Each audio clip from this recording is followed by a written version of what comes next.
بسم الله الرحمن الرحيم. باب ما يذكر في المناولة وكتاب أهل العلم بالعلم إلى البلدان. وقال أنس رضي الله تعالى عنه: نسخ عثمان رضي الله تعالى عنه المصاحف فبعث بها إلى الآفاق، ورأى عبد الله بن عمر رضي الله تعالى عنهما ويحيى بن سعيد ومالك ذلك جائزا، واحتج بعض أهل الحجاز في المناولة بحديث النبي صلى الله عليه وسلم حيث كتب لأمير سرية كتابا وقال: لا تقرأوا حتى تبلغ مكان كذا وكذا، فلما بلغ ذلك المكان قرأه على الناس وأخبرهم بأمر النبي صلى الله عليه وسلم. جی یہ باب ہے. بسم اللہ الرحمن الرحیم. باب ما یذکر فی المناولۃ و کتاب اہل العلم بالعلم الی البلدان. یہ باب ہے کہ علم سیکھنے میں اور اہل علم کا ایک شہر سے دوسرے شہر کی طرف خطوط بھیجنے میں. اصل میں امام بخاری رحمہ اللہ وہ بہترین طریقے سے کتاب العلم کو لے کے آگے بڑھ رہے ہیں، اور کتاب العلم میں امام بخاری نے بڑے ہی زیادہ شہرۂ آفاق احادیث اور علم کے فضائل اور علم سے متعلق آیات پیش کی ہیں. اسی طرح حدیث اور خصوصاً روایات میں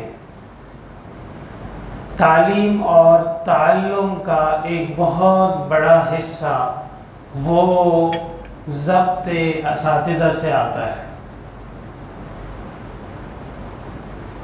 کل آپ پڑھ چکے ہیں کہ حدیث شریف کچھ لوگ اس طرح پڑھتے تھے کہ استاذ پڑھتے تھے، شاگرد سنتے تھے، اور کچھ لوگوں نے حدیث شریف اور مسائل ایسے پڑھائے ہیں کہ استاذ سنتے تھے اور شاگرد پڑھتے تھے.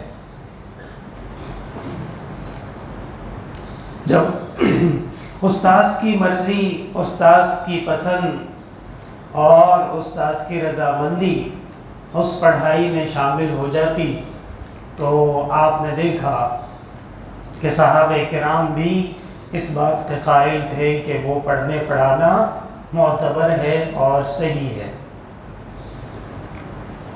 اور یہ بھی آپ نے سنا تھا وَاحْتَجَّ مَالِكٌ بِالصَّدْقِ کہ امام مالک رحمہ اللہ نے استدلال کر لیا تھا علم حدیث کی امانت داری کا کس پہ؟ اسٹامپ پیپر پہ، دستاویز پہ، ضروری کاغذ پہ، کہ اگرچہ اس میں جو کچھ لکھا گیا ہوتا ہے وہ ہر وقت آپ کے سامنے نہیں ہوتا ہے، نہ ہی ہر ایک نے اپنی آنکھوں سے وہ سارا ماجرا دیکھا ہوتا ہے، لیکن جو اسٹامپ پیپر میں لکھ دیا گیا ہے وہ معتمد مانا جاتا ہے، اور پڑھنے والے وہ مانتے ہیں کہ یہ وہ معاملہ اسی طرح ہوا ہے. اسی سلسلے میں علم حاصل کرنے کا ایک بہترین طریقہ وہ اسی طرح ہے کہ اہل علم اپنے فائدے اور اپنے علمی نکات مسئلہ وہ لکھ لیتے ہیں، اور اس مسئلے کو پھر بھیج دیا جاتا ہے ضرورت مندوں مسلمانوں اور امت کی طرف، اور وہ اس سے فائدہ اٹھا لیتے ہیں. وقال انس رضی اللہ عنہ نسخ عثمان المصاحف. حضرت عثمان ذی النورین رضی اللہ تعالی عنہ نے قرآن کریم کے کئی نسخے بنائے تھے. اصل میں نسخ کے دو معنی آتے ہیں. ایک نسخ کا معنی ہے مٹا دینا، ما ننسخ من آیت او ننسہا، اور نسخ کا دوسرا معنی اور معروف معنی ہے کاپی کرنا. کیا کرنا؟ نقل کر لینا، یعنی ایک کاغذ کے اوپر جو کچھ لکھا گیا ہے من و عن دوسرے کاغذ پہ اسی طرح لکھ لیا جائے. اسے بھی عربی میں نسخ کہتا ہے. حضرت عثمان رضی اللہ تعالی عنہ جب خلیفہ مسلمین بنے، اور اس سے پہلے بھی حضرت ابو بکر کی خلافت میں مانعین زکوٰۃ سے لڑائی میں، مسیلمہ کذاب سے لڑائی میں بہت سارے صحابہ شہید ہوئے۔ کہتے ہیں کہ 12,000 کے قریب قرۂ کرام وہ حضرت ابو بکر کی خلافت میں جہاد اور محاذ میں شہید ہوئے ہیں۔ اور حضرت عثمان رضی اللہ تعالیٰ عنہ کے دور میں جو مسلمان آگے بڑھے تھے ایران وغیرہ سے، ایک بہت ہی زیادہ خطرناک جنگ ہوئی ہے مسلمانوں اور کافروں کے درمیان میں، آرمینیا اور آذربائیجان کی جنگ کہلاتی ہے۔ کون سی؟ آرمینیا یہ ایران کے صوبے ہیں، اب الگ ملک بن چکے ہیں، لیکن حقیقت میں دیکھیں گے آپ تو اس زمانے میں یہ نقشے میں بھی ایران کے حصے تھے۔ آذربائیجان اور آرمینیا کی جنگ میں جو صحابہ کرام شہید ہوئے ہیں، وہاں حضرت عثمان رضی اللہ تعالی عنہ کو یہ خطرہ محسوس ہوا کہ کہیں ایسا ہی نہ ہو کہ امت قرآن کریم کے پڑھنے پڑھانے میں، قرآن کریم کی تلاوت میں، قرآن کریم کے سمجھنے میں اختلاف کا شکار ہو جائے۔ اگر کسی امت کی آسمانی کتاب میں اختلاف واقع ہو جاتے ہیں تو اس امت کا شیرازہ بکھرنا شروع ہو جاتا ہے۔ اس لیے حضرت عثمان رضی اللہ تعالی عنہ نے تمام قرآن کریم کے نسخے اپنے پاس منگائے، ان کا نسخ کروایا، کئی نسخے بنائے، ایک نسخہ اپنے پاس رکھا، ایک نسخہ شام بھیجا، ایک نسخہ مصر بھیجا، ایک نسخہ عراق بھیجا، ایک نسخہ ایران اور آذربائیجان بھیجا، ایک نسخہ مدینہ اور مکہ کے لیے مخصوص فرمایا۔ نسخ عثمان المصاحف، حضرت عثمان رضی اللہ تعالی عنہ نے قرآن کریم کے کئی نسخے بنوائے تھے۔ فبعث بها الى الآفاق، حضرت عثمان نے ان کو چاروں اطراف میں بھیج دیا، آفاق دور دور علاقوں میں، جگہوں میں۔ ورہا عبداللہ ابن عمر ویحییٰ ابن سعید ومالک ذالک جائزا، اور یہ جو بزرگان دین کا ذکر ہو گیا، فرماتے ہیں کہ یہ بالکل جائز سمجھتے ہیں اگر کوئی عالم اور مفتی اپنا موقف کاغذ پہ لکھ لے اور دستخط کر کے وہ کاغذ امت کی طرف بھیج دے۔ واحتج بعض اہل الحجاز فی المناولۃ، اور اس طرح پڑھنے پڑھانے میں استدلال کیا ہے اہل حجاز نے، مکہ مدینہ والوں نے، بحدیث نبی صلی اللہ علیہ وسلم حیث کتب لامیر السریہ۔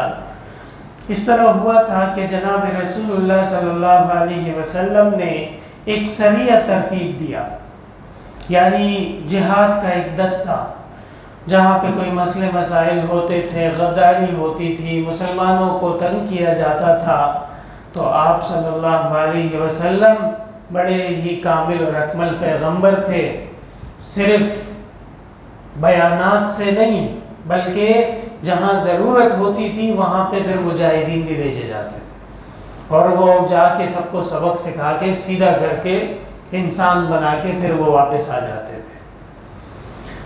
آپ صلی اللہ علیہ وسلم نے ایک سریے کو خط لکھ کے دیا، حضرت خود تو نہیں لکھتے تھے، یقیناً کسی سے لکھوایا۔ وَلَا تَخُطُّهُ بِيَمِينِكَ إِذًا لَارْتَابَ الْمُبْطِلُونَ، قرآن میں ہے حضرت آپ نہیں لکھتے، اگر آپ لکھتے تو جو غلط لوگ ہیں، دین کے خلاف لوگ ہیں، ان کو باتیں بنانے میں بڑی آسانی ہو جاتی۔ وقال، اور حضرت نے فرمایا تھا، لا تقرأه حتى تبلغ مكان كذا وكذا، خبردار یہ خط کوئی نہیں پڑھے گا یہاں تک کہ پہنچ جاؤ فلاں فلاں جگہ پہ۔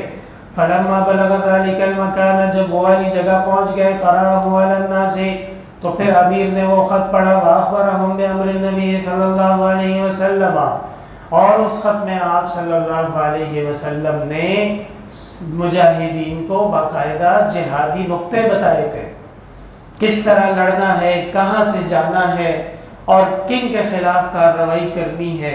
یہ ساری کی ساری چیزیں اگر اس خط کے اندر موجود تھیں تو بھی اس کے اندر خاص بات یہ ہے کہ آپ نے پہلے منع کیا کوئی نہیں پڑھے گا جب تک کہ فلاں جگہ نہ پہنچ جائیں۔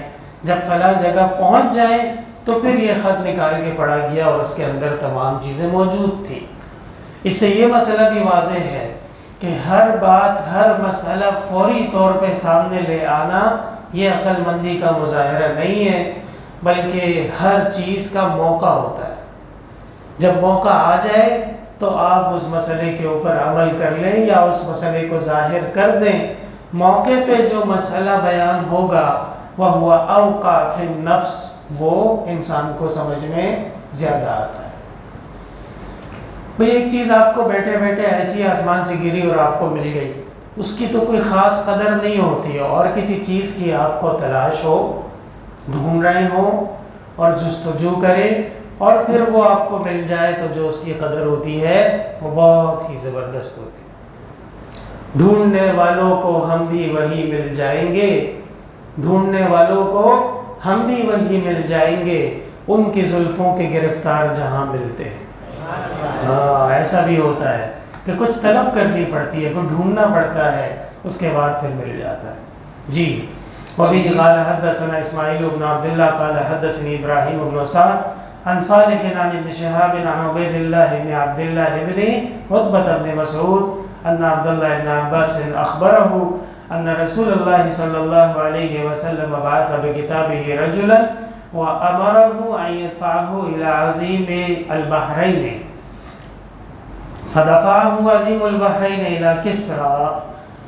جناب رسول اللہ صلی اللہ علیہ وسلم نے جب کفار اور مشرکین مکہ کے ساتھ مصالحت فرمائی صلح حدیبیہ کی صورت میں سن 6 ہجری میں، اس مصالحت کے بعد اللہ تعالیٰ نے آپ کو بہت زیادہ کمالات عطا فرمائے تھے۔ جب داخلی معاملات میں قدرے آپ کو فرصت ملی تو آپ نے فوری طور پہ اپنی تمام تر توجہ وہ خارجی امور پہ مرکوز فرما دی۔ اسی لیے لازم ہے کہ ایک مسلمان سلطنت اور ایک مسلمان ریاست، اس کے دونوں معاملات بہترین طریقے سے کنٹرول میں ہوں، داخلی امور بھی اور خارجی امور بھی۔ سن 7 ہجری میں جناب رسول اللہ صلی اللہ علیہ وسلم نے آفاق اور ملوک اور سلاطین کو خطوط لکھے اور ان خطوط میں پیغام حق، اسلام کا پیغام اور سچ کا پیغام وہ سب کو سمجھایا ہے اور سب کو پہنچایا ہے، اور ان کو دعوت حق دی گئی ہے کہ اسلام اور اسلام کی تعلیمات اور جناب رسول اللہ صلی اللہ علیہ وسلم پہ ایمان لے آؤ، اسلم تسلم۔ ہرقل کو جو خط لکھا اس میں کہا اسلام میں آ جاؤ، سلامتی اختیار کر لو۔ اسی طرح اس زمانے کی طاقت تھی۔ اس حوالے سے وہ حوالہ آپ کو یاد ہے، محمد ابن جعفر دیبلی مکاتیب النبی 350 خطوط، صحیح ہے نا؟ ہاں، پھر دھوکہ مت کھا جانا۔ کسی نے کہا پیغمبر کے 5 خطوط ہیں، کسی نے کہا 7 ہیں۔ ہم نے آپ کو بتایا تھا کہ مکاتیب النبی امام ابو جعفر دیبلی رحمہ اللہ نے جو مکاتیب النبی جمع کیے ہیں وہ تو 350 کے قریب بنتے ہیں۔ ایک بادشاہ اس زمانے کی سپر پاور اور طاقت بادشاہ روم کے مقابلے کا، وہ بادشاہ ایران خسرو پرویز کہلاتا تھا۔ بڑا ہی سرکش تھا، بڑا ہی بے ادب تھا، اور حضرت حذیفہ بن الیمان رضی اللہ تعالی عنہ غالباً حضرت تشریف لے گئے تھے اور بادشاہ ایران کے سامنے پیغمبر کا خط پیش کیا تھا۔ خسرو پرویز نے جب پیغمبر کا خط پڑھا تو فمزقہ، خط کو پھاڑ ڈالا، غصہ کیا اور بڑی غلط غلط باتیں کیں اور حضرت حذیفہ رضی اللہ عنہ کو گرفتار کر لیا۔ حضرت حذیفہ نے ان کو سمجھایا کہ دیکھو یہ بڑے آدمی کے اخلاق نہیں ہوتے، میں تو مرسل ہوں، مجھے تو خط دے کے بھیجا گیا ہے، تم میرے ساتھ بھی بد اخلاقی کر رہے ہو، پیغمبر خدا کا خط بھی تم نے پھاڑا، اور یہ ساری چیزیں نامناسب ہیں اور یہ تمہارے لیے نقصان کا باعث بنے۔ صحابی سے کہنے لگا میں آپ کو سزا دوں گا اور ایسی سزا دوں گا کہ دنیا یاد کرے گی۔ اور جی تیل منگایا گیا، تیل کو گرم کیا گیا، اور جب وہ تیل خوب گرم ہو گیا تو اس نے اپنے کارندوں سے کہا کہ یہ جو محمد کا رسول آیا ہے، یہ جو خط لے کے آیا ہے، اس کو تیل میں ڈالنا ہے۔ اسی دوران میں حضرت حذیفہ ان کے آنکھوں سے آنسو جاری ہوئے، تو بادشاہ کی طرف سے پوچھا گیا کہ تمہیں تو اپنے پیغمبر پہ ایمان ہے، یقین ہے، اور تم تو ان کو اللہ کا رسول مانتے ہو، پھر اتنا غم کیوں، صدمہ کیوں؟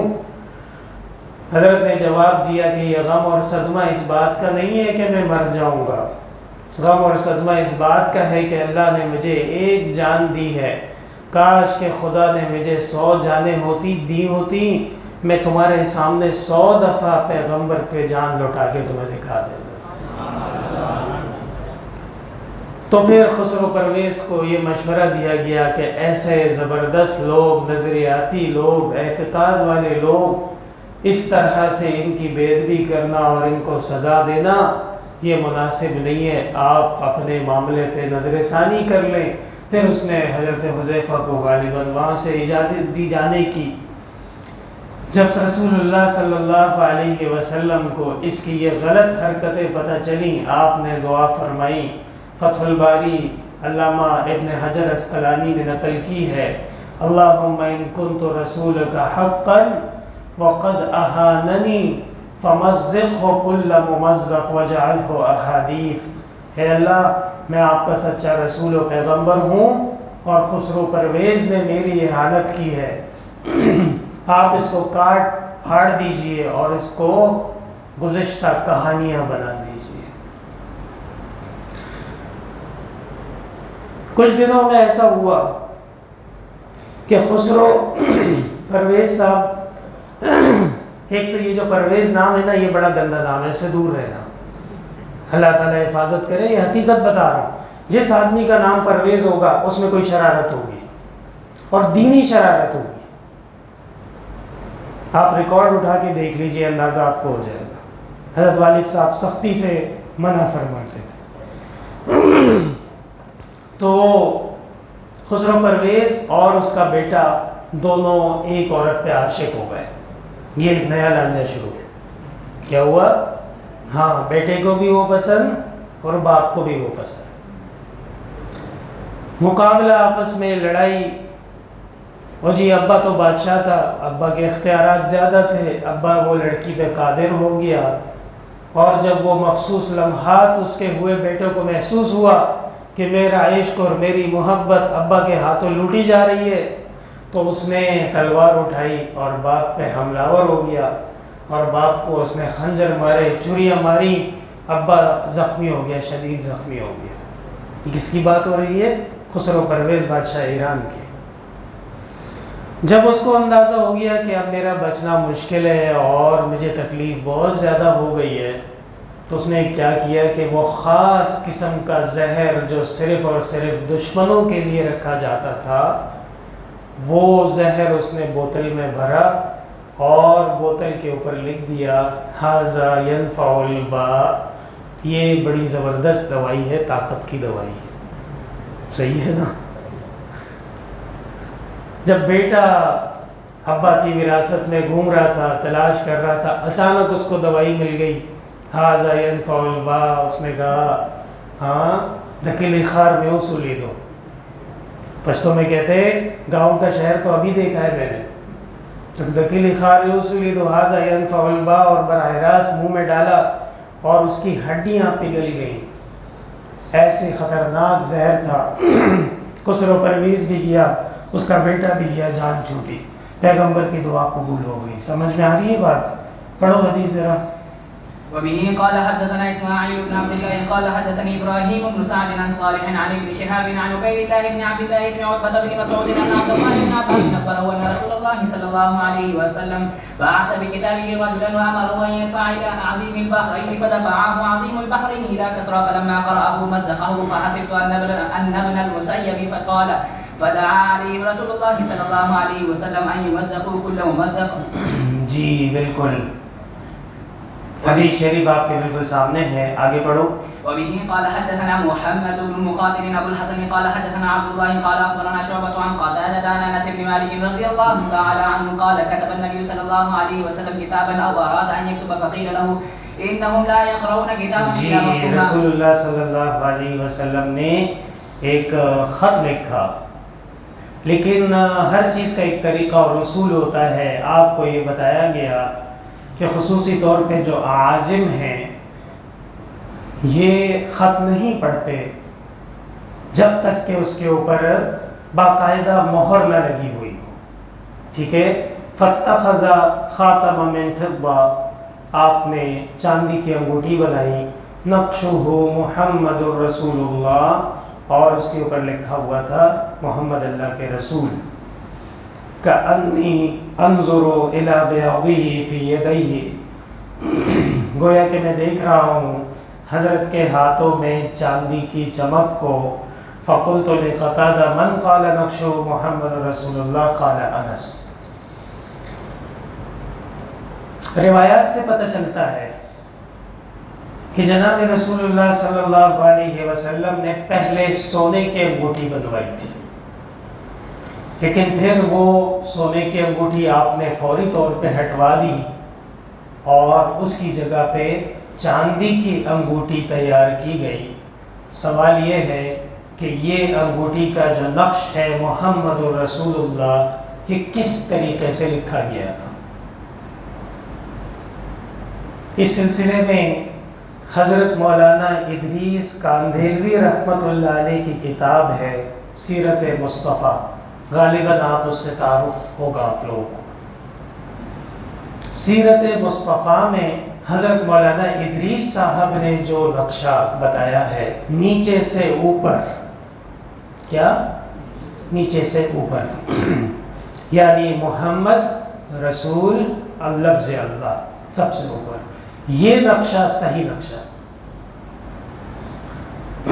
اور شیخ الحدیث حضرت مولانا زکریا رحمۃ اللہ علیہ شرح شمائل میں جو نقشہ پیش کر رہے ہیں وہ نقشہ محل نظر ہے، اوپر سے نیچے عربی رسم الخط میں نہیں پڑھا گیا، بلکہ نیچے سے اوپر جب جگہ ایسی ہو تو آپ بھی جب ایسی کوئی بات لکھیں، حضرت والی صاحب کی یہ نصیحت تھی کہ پیغمبر کی خاتم کی اتباع کرتے ہوئے نیچے سے اوپر جاؤ، اوپر سے نیچے نہ ہو۔ سمجھ میں آئی بات؟ اس لیے جناب رسول اللہ صلی اللہ علیہ وسلم نے انگوٹھی بنوائی۔ یہ انگوٹھی کیسی تھی، کیا تھا؟ دیکھیے اس میں تو لفظ اللہ بھی لکھا تھا اور اس میں جناب رسول اللہ صلی اللہ علیہ وسلم کا نام نامی بھی لکھا ہوا تھا۔ اس لیے یہ انگوٹھی عام انگوٹھیوں کے حکم میں نہیں ہے، یہ تو پیغمبر کی انگوٹھی ہے اور یہ دین اسلام کی مہر ہے۔ اس لیے یہ انگوٹھی یا اس جیسی کوئی بھی انگوٹھی ہو جس میں قرآن کریم کی تلاوت لکھی، آیت لکھی ہو یا حدیث لکھی ہو یا کوئی اہم ترین مسئلہ لکھا ہو، یہاں تک کہ نیک اور پن کی بات ہی کیوں نہ لکھی ہو، وہ سیدھے ہاتھ میں پہنی جائے گی۔ لیکن جو انگوٹھی صرف اور صرف فیشن کے لیے پہنی ہے، صرف اور صرف پتھر کے لیے پہنی ہے، خیر پتھر کیا کرے گا؟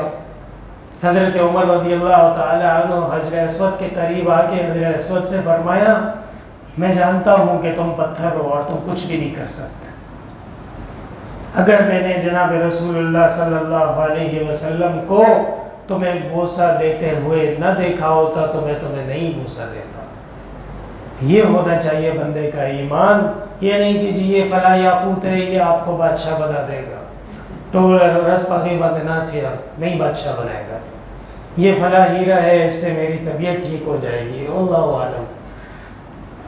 حجر کو مؤثر نہیں مانیں گے. حجر میں تاثیر ہے، حجر پتھر، لیکن مؤثر اللہ ہے.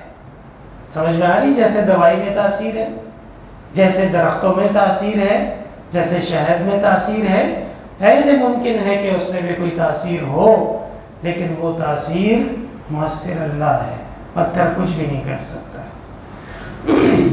اس کے ساتھ ساتھ یہ جو خاتم نبوی ہے، یہ جناب رسول اللہ صلی اللہ علیہ وسلم سے دی گئی حضرت ابوبکر کے پاس.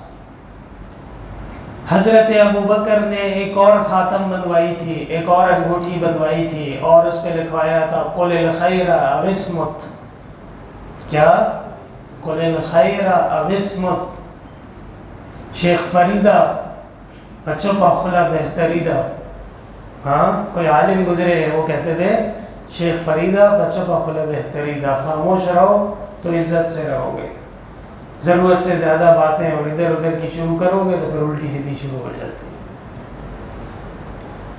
پھر یہ انگوٹھی حضرت عمر فاروق رضی اللہ تعالی عنہ کی ملکیت میں گئی، اور حضرت عمر نے اپنی انگوٹھی بنوائی، مہر بنوائی، اور اس میں لکھا گیا تھا کفا بالموت واعظا، جو موت ہے یہی بہت بڑا نصیحت کافی ہے.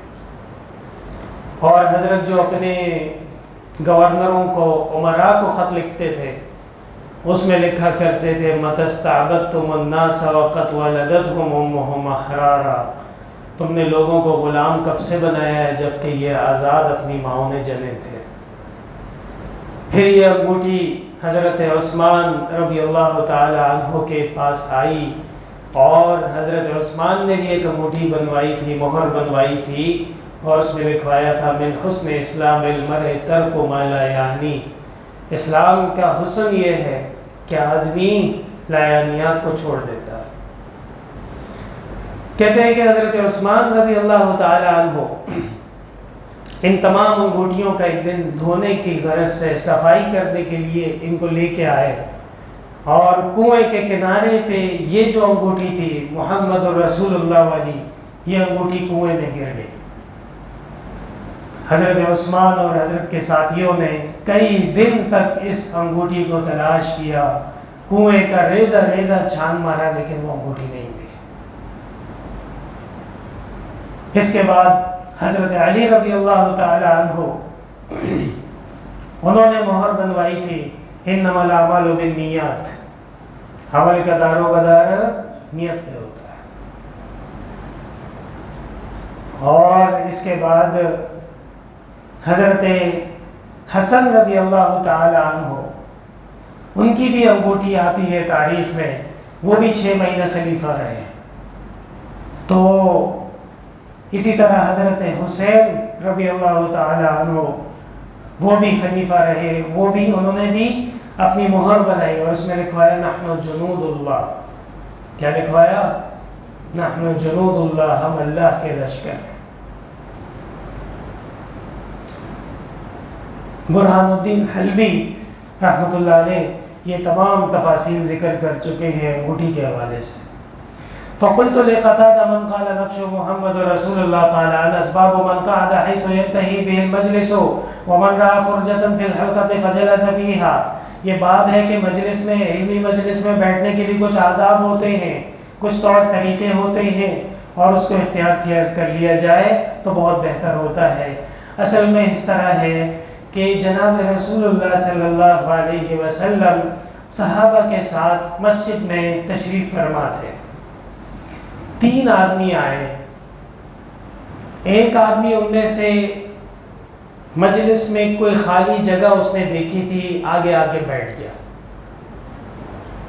دوسرا آدمی مجلس کے پیچھے بیٹھ گیا، اور تیسرا آدمی بیٹھا ہی نہیں بلکہ واپس چلا گیا. آپ صلی اللہ علیہ وسلم نے فرمایا کہ 3 آدمی آئے، میں 3 آدمیوں کے بارے میں تمہیں بتاتا ہوں۔ ایک آدمی وہ تھا جو اللہ کی دین کی طرف آگے بڑھا، اللہ تعالیٰ نے اس کے آگے بڑھنے کو قبول کیا، اس طرح کے الفاظ آتے ہیں، اس کو انعام ملے گا۔ وَأَمَّا الْآخَرُ فَقَدْ اسْتَحْيَا فَاسْتَحْيَا اللَّهُ عَنْهُ، دوسرا جو تھا وہ کچھ شرما رہا تھا، حیا کر رہا تھا، تو اللہ تبارک و تعالی نے بھی اس کے معاملے میں حیا فرمائی، مشاکلت سوری۔ ان اللہ لا یستحیی ان یضرب مثلا ما بعوضۃ فما فوقها، حیا کا آنا تو انسان کی فطرت ہے، حیا اس کو آتی ہے جس میں خوف ہوتا ہے، حیا اس کو آتی ہے جس میں شرم ہوتی ہے، فرمایا مشاکلت سوری ہے۔ اللہ تبارک و تعالی ان قسم کے اوصاف سے پاک ہیں، لیکن ہمیں اور آپ کو بات کیسے سمجھ میں آئے گی؟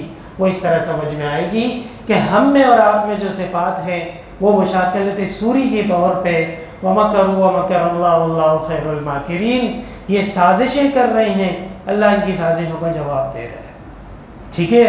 اور جو تیسرا آدمی ہے، وہ تیسرا آدمی فقد اعرض فاعرض اللہ عنہ، اس نے پیٹھ پھیری، اللہ نے بھی اس سے پیٹھ پھیر لی، یہ بھی مشاکلت سوری ہے۔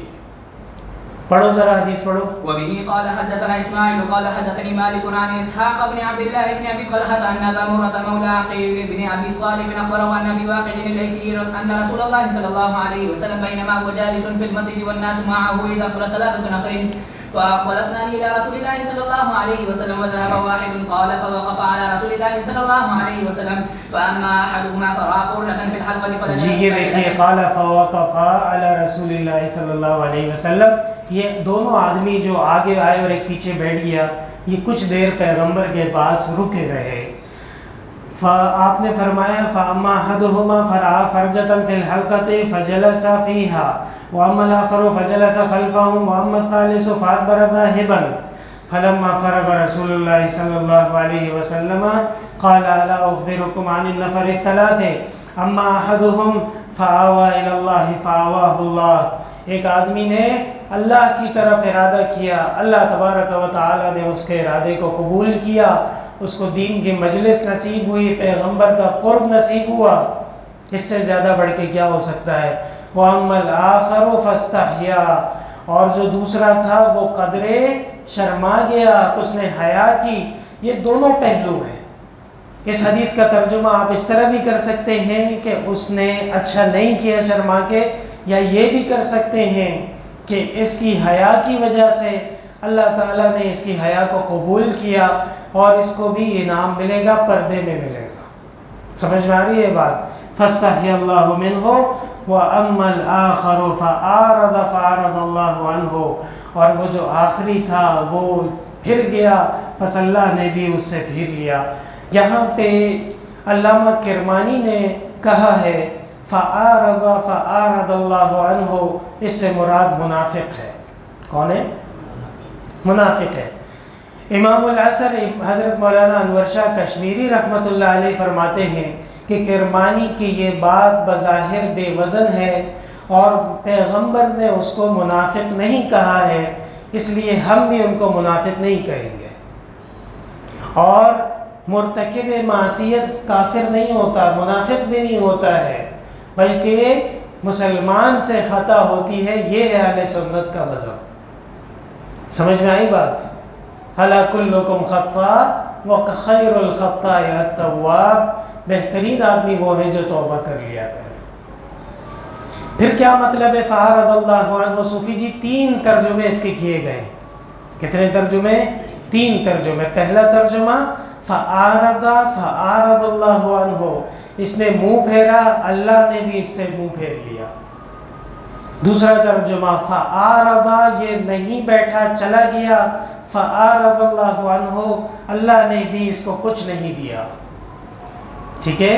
تیسرا ترجمہ فَأَعْرَضَ، پس وہ نہیں آیا، فَأَعْرَضَ اللَّهُ عَنْهُ، اللہ نے بھی اس کا ذکر نہیں فرمایا۔ تو ایک ترجمہ بڑا سخت ہے، دوسرا ترجمہ اس سے نرم ہے، اور تیسرا ترجمہ یہ ہے کہ اس کا ذکر ہی نہیں ہوگا۔ سمجھ میں آئی یہ بات؟ تو یہ حدیث آپ حضرات کے سامنے واضح ہو گیا مسئلہ. جی باب قول النبي صلى الله عليه وسلم رب مبلغ او عام سامع وبه قال حدثنا مسدد جی جناب رسول اللہ صلی اللہ علیہ وسلم نے فرمایا رب مبلغ، مبلغ نہیں مبلغ، جس کو بات پہنچائی جا رہی ہے، او وہ زیادہ حفظ کرنے والا ہے، زیادہ ذہین ہے، زیادہ ضبط کرنے والا ہے، من سامعین سننے والے سے. ہماری شریعت مطہرہ میں اس کی مثالیں بے شمار موجود ہیں. دیکھیے کہ صحابہ کرام رضوان اللہ علیہم اجمعین کتنے بڑے بڑے علماء تھے، اور جناب رسول اللہ صلی اللہ علیہ وسلم کے بعد سب سے بڑے عالم امت کے مرو ابا بکر فلیصلی بالناس حضرت ابو بکر رضی اللہ عنہ. پھر حضرت ابو بکر کے شاگرد اور حضرت ابو بکر کے بعد آنے والے امت کے لوگ کتنے بڑے بڑے علماء تھے. کہتے ہیں حضرت انس ابن مالک رضی اللہ تعالی عنہ سے جب کوئی مسئلہ پوچھنے آتا تھا تو حضرت انس ابن مالک جواب دیتے تھے سل مولانا حسن. کیا فرماتے تھے؟ سل مولانا حسن، ہمارے دوست اور ساتھی حسن سے پوچھو. کون سا حسن ہے؟ حسن بصری ہے.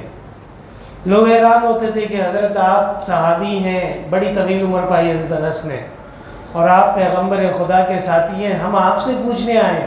حضرت انس فرماتے تھے مجھے اللہ نے جو علوم دیے تھے وہ سارے علوم حسن نے یاد کر لیے. اسی طرح اعمش کے شاگرد، حماد بن ابی سلیمان کے شاگرد امام ابو حنیفہ رحمۃ اللہ علیہ، ابراہیم نخعی کے شاگرد امام ابو حنیفہ، رب مبلغ او عام سامع.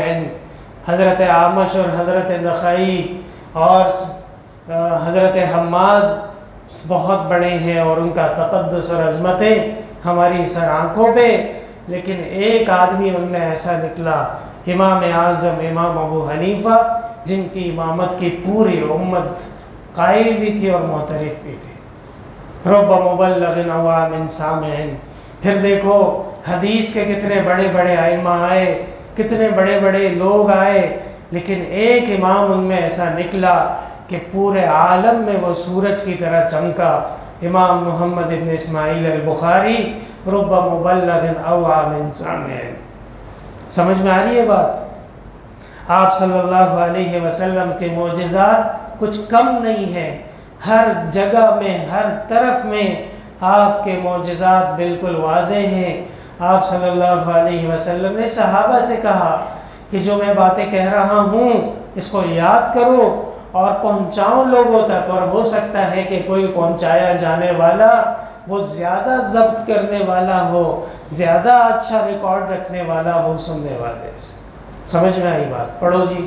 وبه قال حدثنا مسدد قال حدثنا بشر قال حدثنا ابن عون عن ابن سيرين عن عبد الرحمن بن ابي بكر عن ابيه رضي الله تعالى عنه قال ذكر النبي صلى الله عليه وسلم قعد على بعيره وامسك انسان بخطامه او بزمامه. جی وامسك انسان بخطامه او بزمامه.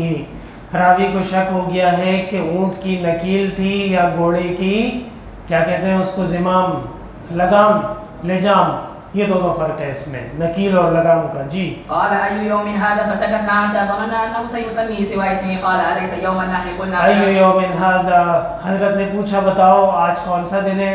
صحابہ کہتے ہیں ہمیں پتہ تھا لیکن ہم خاموش تھے، ہو سکتا ہے وہی نازل ہوئی ہو اور حج کے دن کا نام بدل گیا ہو یا مہینے کا نام بدل گیا ہو یا گھڑی کا نام بدل گیا ہو. سوا اسمه قال ليس يوم النهر قلنا بلى قال فأي شهر هذا فسكتنا حتى ظننا أنه سيسميه بغير اسمه قال ليس بذي الحجة قلنا بلى قال فإن دماءكم. آپ صلی اللہ علیہ وسلم بات کی اہمیت کو وضاحت کرنا چاہتے تھے کہ تمہارا شہر بھی حرام ہے، تمہارا مہینہ بھی حرام ہے، تمہاری جگہ بھی حرام ہے. یاد رکھو اللہ نے مسلمانوں کے خون، مسلمانوں کے مال، مسلمانوں کی عزتیں تم پہ حرام کی ہیں. جس طرح اللہ نے کعبہ کو حرام کیا ہے، جس طرح اللہ نے حج کو حرام کیا ہے، جس طرح اللہ نے اشہر حرم کے اوقات کو حرام قرار دیا ہے۔ یہ آپ صلی اللہ علیہ وسلم کی خاص نبوت اور رسالت کے کلمات ہیں۔ ایک عام آدمی اس طرح کا کلام نہیں کر سکتا ہے، اور آپ نے امت کو حرمت کی عظمت کا احساس دلایا ہے کہ دیکھو حج عرفات کا احترام پوری امت میں، اشہر حرم کا احترام پوری امت میں۔ افسوس کے ساتھ آج ہم اور آپ ان چیزوں سے بے بہرے ہو چکے ہیں۔ باہر نکلو، عوام سے پوچھو اشہر حرم کیا چیز ہے، کچھ نہیں پتہ ان کو۔ سارے گناہ، سارے غلط کام، ساری شرارتیں اشہر حرم میں بھی ہو رہی ہیں، بغیر اشہر حرم میں بھی ہو رہی ہیں۔ پھر کہتے ہیں کہ جی ہماری دعا قبول نہیں ہوئی، تم زندہ ہو، تم پہ پتھر نہیں برسے، یہی بڑی بات ہے۔ فیہا اربعۃ حرم فلا تظلموا فیہن انفسکم، اللہ تعالیٰ کہتے ہیں 4 مہینے حرام ہیں، اس میں تو بالکل ہی آپ نے خیال کرنا ہے، اور اگر خیال نہیں کیا اپنے اوپر ظلم کر رہے ہیں، اور اس کا حساب دینا پڑے گا، اور جزا و سزا کا حساب ضرور ہوتا ہے۔ اور یہ اللہ کے حدود ہیں، اشہر حرم میں بہت زیادہ آدمی کو محتاط رہنا ہوگا۔ اچھا جی، تو آپ صلی اللہ علیہ وسلم نے فرمایا کہ تمہارے خون، تمہاری جانیں اور تمہاری عزتیں وہ اللہ نے حرام کی ہیں ایک دوسرے پہ۔ خبردار کہ کوئی کسی پہ حملہ ور ہوا، جیسے اللہ نے یہ مہینہ، یہ مقام اور یہ جگہ حرام کی ہے۔ حرام سے مراد یہاں پہ احترام والا حرام ہے۔ حرم شریف کو حرم کیوں کہتے ہیں؟ کہ اللہ نے اس کے بہت زیادہ احترام رکھا ہے۔ سمجھ میں آ رہی ہے بات؟ جی۔ قال فإن دماءكم وأموالكم وأعراضكم بينكم حرام كحرمة يومكم هذا في شهركم هذا في بلدكم هذا ليبلغ شاهد الغائب فإن شاهد ہاں، یہ دیکھیے اصل میں جو باب قائم کیا تھا وہ یہ الفاظ ہیں، یہ پیغمبر کے الفاظ ہیں، پہنچا دے جو حاضر ہے غیر حاضر کو، فإن الشاهد عسى أن يبلغ من هو أوعى له منه، ہو سکتا ہے کہ جو آج سامنے موجود ہے یہ کسی ایسے آدمی کو خبر پہنچا دے جو اس سے زیادہ ذہین اور ذکی ہو۔ جی۔ باب العلم قبل القول والعمل بقوله تعالى فاعلم انه لا اله الا الله فبدا بالعلم وان العلماء هم ورثة الانبياء۔ امام بخاری رحمہ اللہ فرماتے ہیں یہ باب ہے علم کے بارے میں، لیکن علم کیسا علم؟ ایسا علم جس کا جاننا ضروری ہے، فرض کے درجے میں ہے۔ علم کے کئی درجات ہوتے ہیں، کچھ علوم کا حاصل کرنا فرض ہے، کچھ علوم کا حاصل کرنا سنت ہے، کچھ علوم کا حاصل کرنا مستحب ہے، اور کچھ چیزیں وہ بالکل مباح ہیں، آپ کرو یا نہ کرو کوئی فرق نہیں پڑتا۔ فَاعْلَمْ أَنَّهُ لَا إِلَٰهَ إِلَّا اللَّهُ، جان لیجئے پیغمبر اور اے مسلمانوں، اللہ کے سوا کوئی اور معبود نہیں۔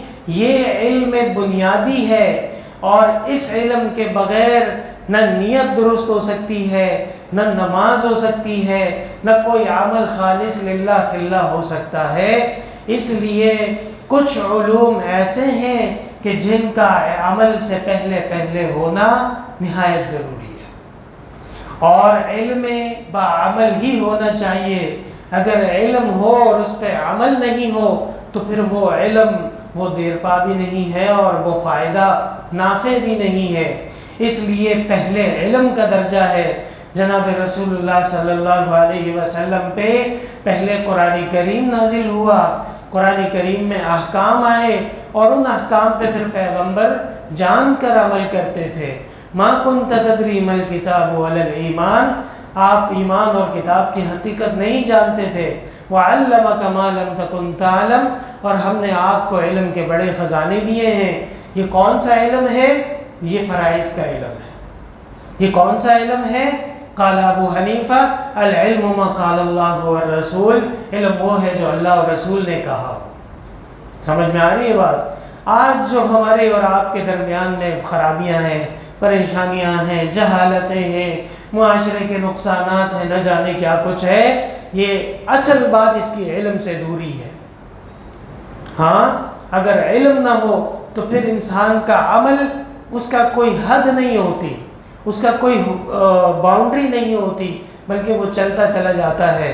اور ایسا دن بھی آ جاتا ہے کہ باپ اپنے بچے کو ذبح کرتا ہے اور ماں اپنی بیٹی کو دریا میں پھینکتی ہے۔ یہ جہالتیں، اور اس قدر انسان بہیمیت میں کیوں جاتا ہے؟ قلب میں سوز نہیں، روح میں احساس نہیں، کچھ بھی پیغام محمد کا تمہیں پاس نہیں۔ اس لیے آپ صلی اللہ علیہ وسلم نے بھی، اللہ نے فرمایا فَاعْلَمْ أَنَّهُ لَا إِلَٰهَ إِلَّا اللَّهُ وَاسْتَغْفِرْ لِذَنبِكَ، پہلے علم ہے پھر عمل ہے، لیکن علم کون سا؟ فرائض کا علم، وہ علم جس کے اوپر عمل موقوف ہے، وہ علم جس پہ نیت موقوف ہے اور جس کے بغیر عمل معتبر نہیں ہوتا۔ فقیہ واحد اشد علی الشیطان من الف عابد، کیوں آخر کیا وجہ ہے کہ ایک فقیہ کو 100,000 عبادت گزاروں پہ زیادہ فضیلت دی جا رہی ہے؟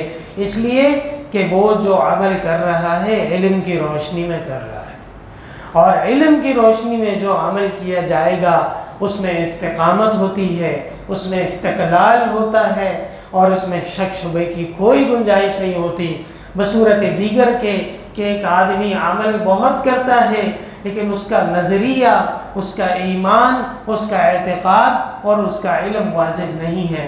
اس غریب کو خود بھی پتہ نہیں کہ میں جو عمل کر رہا ہوں یہ عمل کتنا درست ہے اور کتنا غلط ہے۔ اس لیے امام بخاری رحمہ اللہ باب لے کے آئے ہیں، باب العلم قبل العمل، اور اس کے لیے یاد رکھیے گا کہ جتنے بھی دین کے شعبے ہیں، جتنے بھی دین کے شعبے ہیں، اس میں جو بھلائی اور نیکی آئے گی بذریعہ عالم کے آئے گی۔ العلماء ورثۃ الانبیاء، آگے آ رہی ہے نا حدیث۔ اس کی کیا وجہ ہے؟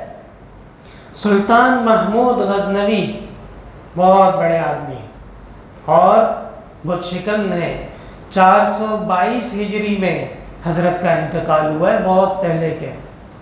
ہاں لوگ سمجھتے ہیں کہ سلطان محمود غزنوی جو کوئی 50-60 سال پہلے کوئی آدمی تھا، نہیں، بلکہ 422 ہجری میں حضرت کا انتقال ہوا ہے، اور حضرت کی ایک نایاب کتاب ہے، نہ جانے آج کس کتب خانے میں ہوگی، اس کا نام ہے الفرید۔ کیا؟ الفرید، سلطان محمود غزنوی کی۔ سلطان محمود غزنوی نے اپنی مجلس میں 3 خواہشات کا اظہار کیا۔ کتنی خواہشات کا؟ 3 خواہشات کا۔ ایک خواہش تو ان کی یہ تھی کہ آدمی کو مرنے سے پہلے کوئی اشارہ، کوئی بشارت، کوئی خوشخبری ملنی چاہیے کہ آدمی کی مغفرت ہوگی۔ اگر قبر میں پہنچ گیا اور خدا نہ خواستہ وہاں پہ پکڑ ہو گئی تو پھر واپسی کا تو کوئی راستہ نہیں ہے نا، تو آدمی پھنس جائے گا۔ اللہ تعالیٰ مدد کرے، حفاظت کرے۔ اور دوسری خواہش یہ تھی کہ العلماء ورثۃ الانبیاء، اس جملے پہ سلطان محمود غزنوی رحمہ اللہ کو کچھ تحفظات تھے کہ امیر پیغمبر کا خلیفہ نہیں ہے، بادشاہ پیغمبر کا وارث نہیں ہے، وہ گورنر پیغمبر کا وارث نہیں ہے، قاضی القضات پیغمبر کا وارث نہیں ہے، پیغمبر کا وارث العلماء، مولوی صاحب ہے۔ یہ کیوں ہے ایسا؟ اور تیسری بات یہ کہ سلطان محمود غزنوی کو کسی نے یہ بتایا تھا کہ آپ جو ہے نا سبکتگین کے بیٹے نہیں ہیں، بلکہ بازار سے ایک قابل اچھا غلام بچہ خرید کے بادشاہ نے پالا ہے، اور وہ بچہ بڑا ہو کے آج بادشاہ بنا ہے۔ آپ غلام کے بچے ہیں، آپ بادشاہ کے بچے ہیں۔ ہوئے ہوئے ہوئے تاریخ میں آتا ہے کہ محمود غزنوی اپنی رعایا کے حالات دیکھنے کے لیے نکلے تو دیکھا کہ ایک کبابی ہے اور اس کے قریب میں ایک طالب علم بیٹھا ہے، اور کبابی جب آگ جلاتا ہے تو طالب علم اس کی روشنی میں جلدی جلدی کتاب پڑھتا ہے، سیکھتا ہے۔ بادشاہ کو بڑا رشک آیا کہ یہ دیکھو طالب علم کیسا علم کا شوقین ہے کہ اپنے پاس روشنی نہیں ہے، جلانے کے لیے تیل نہیں ہے، تو کبابی کی دکان پہ آ کے جو ہے وہ علم حاصل کر رہا ہے۔ یہ بھی طالب علم تھا صوفی جی، اور ایک تم طالب علم ہو کہ ہم پکڑ کے بٹھاتے ہیں تم بھاگ جاتے ہو۔ صحیح ہے، اللہ کا کرم ہے، اور آپ لوگوں کو چاہیے اللہ تعالیٰ کا شکر ادا کیا کرو۔ کون سی کمی ہے جو آپ کو درپیش ہے؟ الحمدللہ اللہ تعالیٰ نے اپنے دین کے خادمین کا اکرام کیا ہے اور ہر چیز پوری ہو جاتی ہے۔ سلطان نے اپنے وزیر سے کہا جو شاہی مشل ہے، پہلے زمانے میں وہ جو بادشاہ جب چلتے تھے نا تو اس کے ساتھ روشنی کے مشعل ہوتے تھے. یہ شاہی مشعل طالب علم کو دے دیا جائے تاکہ وہ اس کی روشنی میں آرام سے کتاب پڑھے. شاہی مشعل دے دیا گیا. طالب علم نے کہا واہ واہ کیا بات ہے، مزہ آ گیا. اور طالب علم تو مست ہوتا ہے، وہ لے کے چلا گیا. ٹھیک ہے. اب جو سلطان محمود غزنوی نے خواب دیکھا، خواب میں دیکھا کہ جناب رسول اللہ صلی اللہ علیہ وسلم تشریف فرما ہے اور کہتے ہیں اے محمود تم نے جو، بلکہ خواب اس طرح ہے کہ اے سبکتگین کے بیٹے، کیا فرمایا؟ اے سبکتگین کے بیٹے تم نے جو نبی کے وارث کی مدد کی ہے مبارک ہو، اللہ تعالیٰ نے تمہاری مغفرت کر دی ہے. تینوں جوابات اس کو مل گئے کہ میں سبکتگین کا بیٹا بھی ہوں اور میں نے وارث النبی کی مدد بھی کر لی اور اللہ نے تمہاری مغفرت بھی کر دی. تو یہ سلطان محمود غزنوی رحمہ اللہ کا ایک خاص واقعہ حضرت والد صاحب رحمۃ اللہ علیہ طلباء کو یاد کراتے تھے کہ العلماء ورثۃ الانبیاء، علماء انبیاء کے وارث ہیں. کیوں؟ اس لیے کہ جو آدمی شراب چھوڑے گا تو شراب چھوڑنے کا حکم عالم نے بیان کیا. جو آدمی خانقاہ کھولے گا، پیری مریدی کرے گا تو تزکیہ نفس کا حکم عالم نے بیان کیا.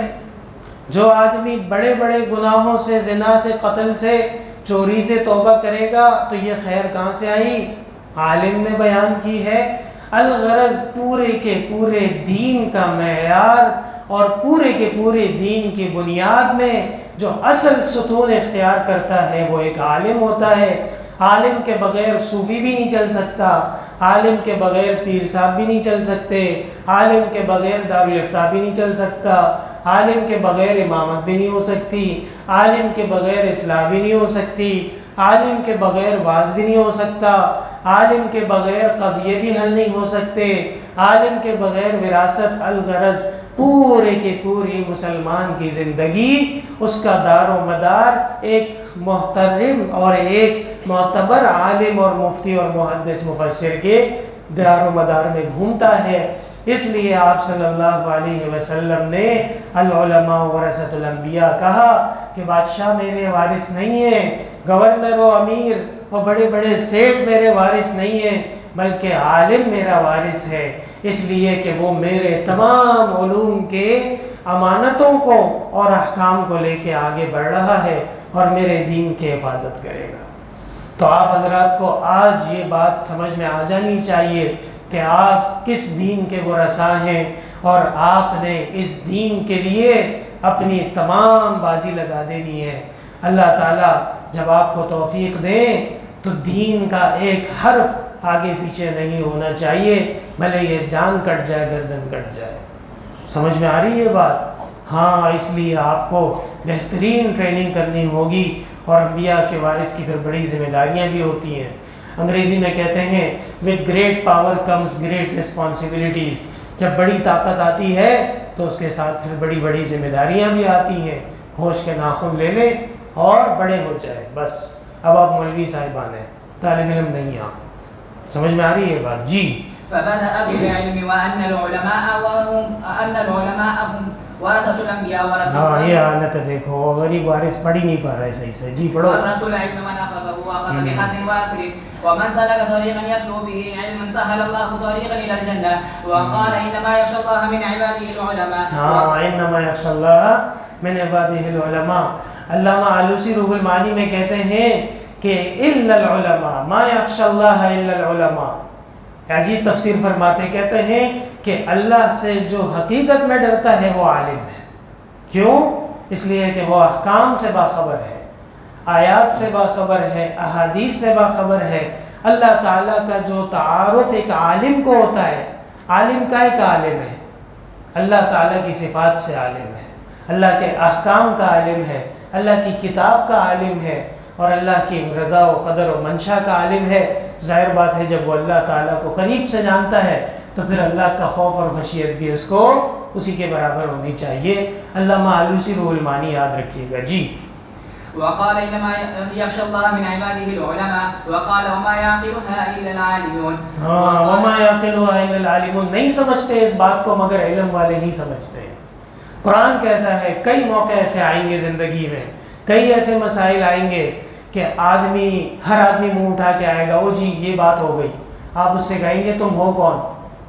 صحیح ہے، تمہاری کیا قابلیت ہے، تم کس قدر علم کے دریا میں غوطے کھا کے آ رہے ہو؟ اور وہ جو جواب حضرت مولانا سلیمان ندوی جو دیتے تھے کہ تمہارے لیے تو یہی کافی ہے کہ میں کہہ رہا ہوں، انہوں نے کوئی مسئلہ بیان کیا تو پوچھا کسی نے کہ جی دلیل بتائیں، حضرت نے جواب دیا تمہارے لیے یہی کافی ہے کہ میں کہہ رہا ہوں، جب کوئی بڑا عالم آئے گا تو پھر کتاب کھول کے بیٹھ جائیں گے۔ سمجھ میں آ رہی بات؟ وما یعقلها الا العالمون، نہیں جانتے ان مسائل کو مگر علم والے۔ حضرت والد صاحب رحمۃ اللہ علیہ کی خدمت میں جب کوئی آتا تھا مسئلہ پوچھنے کے لیے، اہم ترین بات کے لیے، حضرت سوال کرتے تھے کہ پہلے کسی مولوی صاحب کے پاس گئے، وہ کہتے تھے جی فلاں فلاں جگہ گئے، پھر حضرت پوچھتے تھے اچھا اب دوبارہ کسی کے پاس جانے کا ارادہ ہے؟ وہ کہتا تھا ہاں جی آپ سے فارغ ہو کے میں وہاں جاؤں گا۔ حضرت فرماتے تھے جاؤ۔ صحیح ہے، کیا کہتے تھے؟ جاؤ۔ اور اگر مجھ سے مسئلہ پوچھنا ہے تو پھر الٹے سیدھے لوگوں کے پاس نہیں جانا، ورنہ میں تمہیں چھوڑوں گا نہیں، تمہاری خیر نہیں ہے۔ سمجھ رہے؟ حضرت فرماتے تھے مسئلہ بتاؤں گا بھی اور مسئلہ منواؤں گا بھی، اور وہ دنیا نے دیکھا کہ کیسے مسئلہ منواتے تھے۔ سمجھ میں آئی بات؟ تو یہ بھی ایک ادب ہے۔ اور بعد میں وہ لوگ آ کے میں نے اپنی آنکھوں سے دیکھا، شکریہ ادا کیا کہ دوسرے لوگ ہمارے ساتھ کیا کھیل رہے تھے اور آپ نے ہمیں بڑی مشکل سے بچا لیا ہے۔ تو یہ ہے وما یعقلها الا العالمون۔ جی وقالوا لو كنا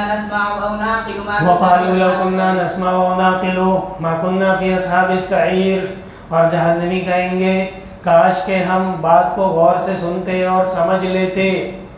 اس آیت کا ایک عجیب ترجمہ کیا جاتا ہے، آپ کو معلوم ہے کیا ترجمہ کیا جاتا ہے؟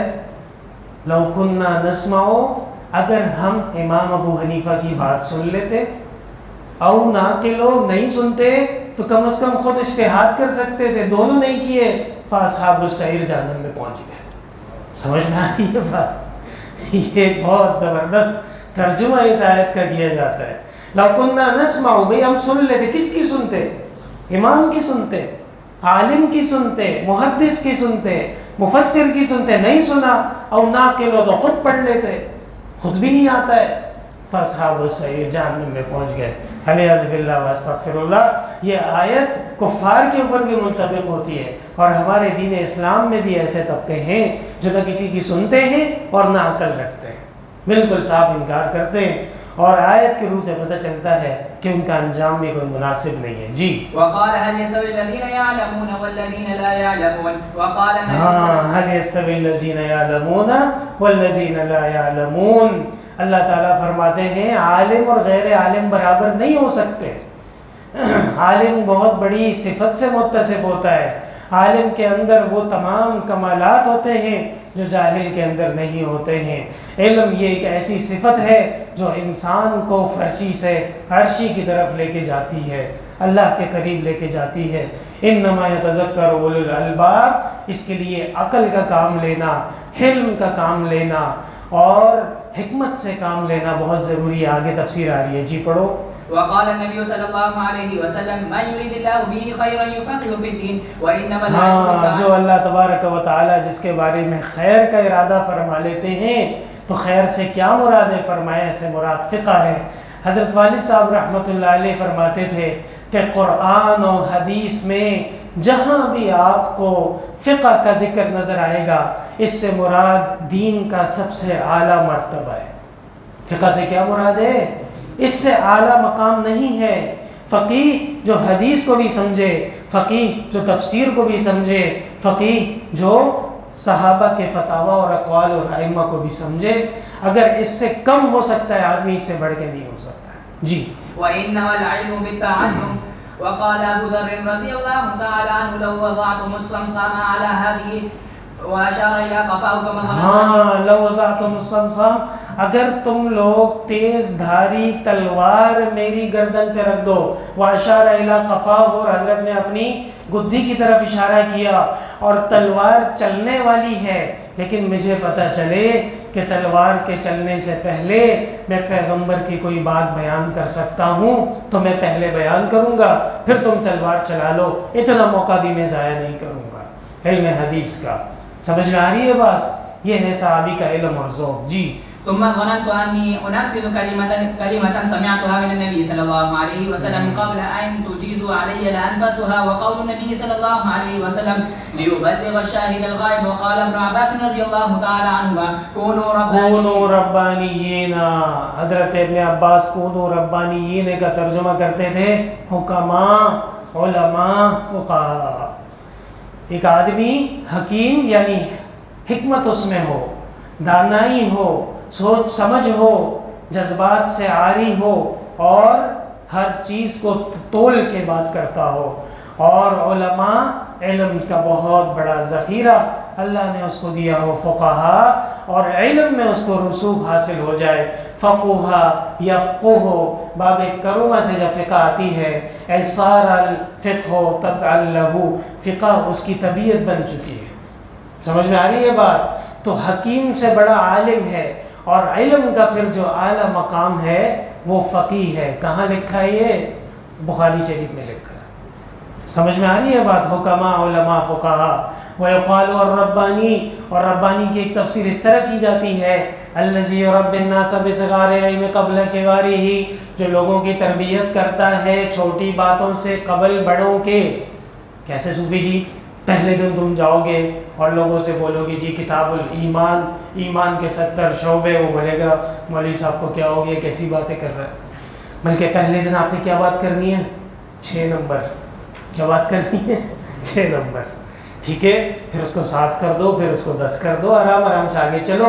یہ جو مسلمان ہیں جو چھوٹے چھوٹے مسائل لوگوں کو سمجھا کے آرام آرام سے ان کو بڑے مسائل کی طرف لے کے جا رہے ہیں، اللہ تعالیٰ ان کو کہتے ہیں ربانیین. یہ اللہ کی طرف لے جانے والی قوم ہے. سمجھ میں آئی بات؟ جی ایک اور ما كان النبي صلى الله عليه وسلم يتخوف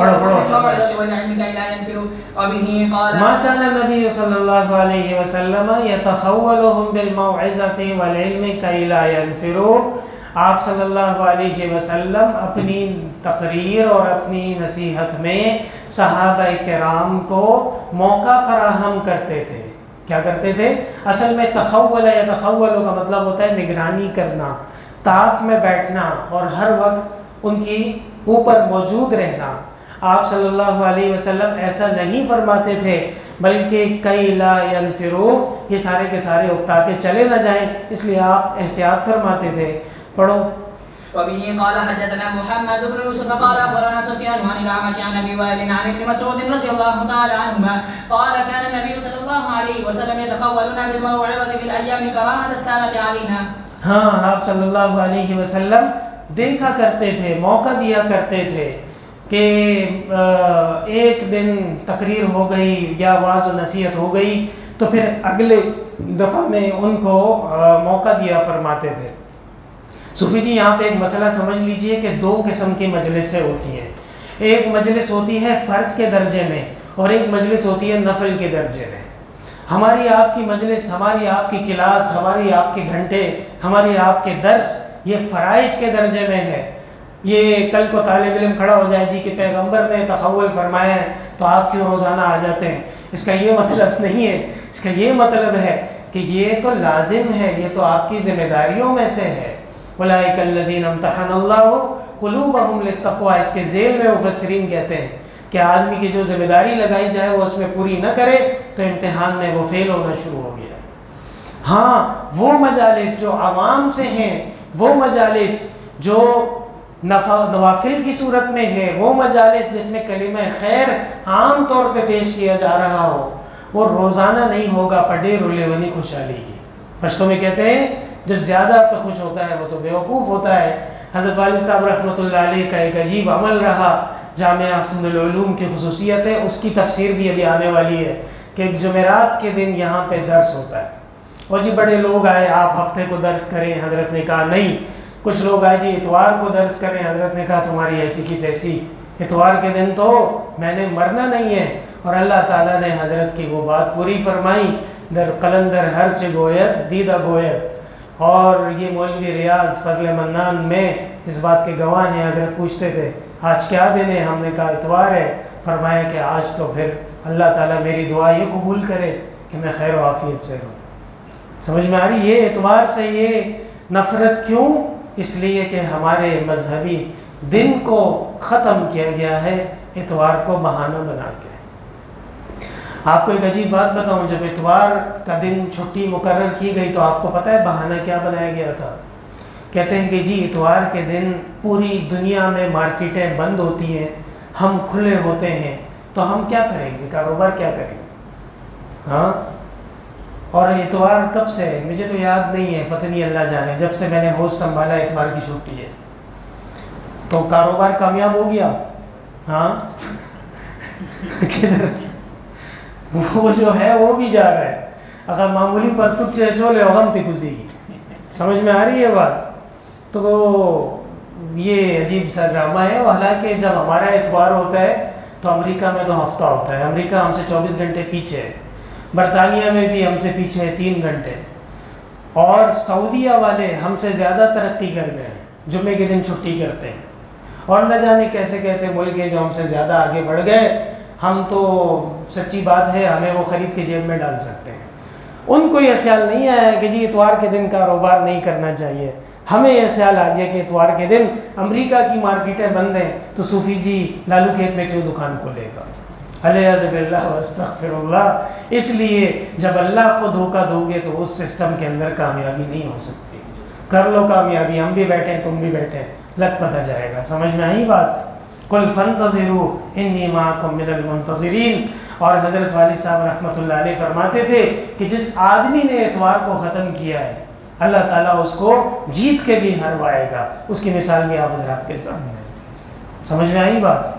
ٹھیک ہے جی، تو پھر کیا ہوا؟ وبه قال حدثنا محمد بن بشار قال حدثنا يحيى بن سعيد قال حدثنا شعبة قال حدثني ابو الطياح عن انس رضي الله تعالى عنه عن النبي صلى الله عليه وسلم قال يسروا ولا تعسروا یسروا ولا تعسروا، آسانیاں پیدا کرو، مشکلات پیدا نہ کرو۔ وبشروا ولا تنفروا، خوشخبریاں خوش خوش رہا کرو، خیال سے رہا کرو، اور نفرتیں لوگوں کے درمیان میں پیدا نہ کرو۔ یسروا ولا تعسروا کا یہ مطلب ہے کہ اور جی امام صاحب ہمیشہ ایک ہی بیان کرتے ہیں۔ کیا بیان کرتے ہیں؟ کہ جہنمیوں کا انجام کیا ہوتا ہے۔ اب ساری امت ڈر جائے گی غریب، یہ مولوی صاحب تو ایک ہی بات کرتا ہے۔ اسی طرح ہمیشہ صرف اچھی اچھی باتیں، اور جی جنت ہوگا، حوریں ہوں گی، اور لوگوں کو جہنم کی طرف توجہ ہی نہیں دلاتی، اور جی ہم بھی بخشیں، آپ بھی بخشائے ہیں، اور مزے ہی مزے، میٹھا میٹھا ہے، میلاد شروع ہے۔ تو یہ بھی مناسب نہیں ہے، یہ بھی آپ مسلمان کو مشکل میں ڈال رہے ہیں۔ صرف فضائل سنا رہے ہیں، وعید نہیں سنا رہے، جب آخرت میں اس کو عذاب ملے گا تو آپ ذمہ دار ہیں کہ یا نہیں؟